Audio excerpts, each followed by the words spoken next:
Hi all. இந்த ஊரில் இருக்கும்போது ஒரு நாள் எடுத்த விலாகு. எப்போவுமே ஊருக்கு வரும்போது வந்து எங்கள் ஊருக்கு பக்கத்தில் இருக்க ஆறுபடை முருகர் கோயிலுக்கு போயிட்டு வாங்கன்னு எல்லாருமே சொல்லிகிட்டே இருந்தாங்க. கரெக்டாக எங்களுக்கு செவ்வாய்க்கிழமை நாள் டைம் கிடச்சிது, அதனால் போயிட்டு வந்தோம். ஸோ செவ்வாய்க்கிழமை நாள் மார்னிங் 8 to 9 அங்கே இருக்க மாதிரி போயிட்டோம் அப்படின்னா அந்த பூஜையில் கலந்துக்கலாம். பூஜை பண்ணி அன்னதானமும் கொடுக்குறாங்க. கோயில் பார்த்திங்கன்னா புதுசாக கட்டினது தான். ஒரு மரத்துக்கு கீழே சின்னதாக ஒரு கோபுரம் மாதிரி எழுப்பி கட்டியிருக்காங்க. கோயில் சின்னது, பட் சுற்றி இருக்க இடம் வந்து ரொம்ப பெரிய இடம். கூகுள் மேப்பில் போட்டோம் அப்படின்னாவே அந்த கோயிலுக்கு டைரெக்ஷன் நமக்கு காமிச்சிரும். ஸோ கோயிலெலாம் போயிட்டு எங்கள் வீட்டிலேருந்து திரும்ப வந்து அவர் வீட்டுக்கு போயாச்சு. ஸோ அவர் வீட்டு பக்கத்தில் பார்த்திங்க அப்படின்னா சின்னதாக ஒரு தோட்டம் இருக்கும். அந்த தோட்டத்தில் வந்து மலைக்கு வந்து இந்த கடையிற கீரையெல்லாம் வந்து அங்கங்கே முளைச்சி கிடக்கும்.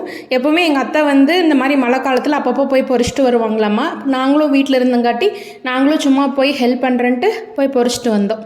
ஓகே, பாய்.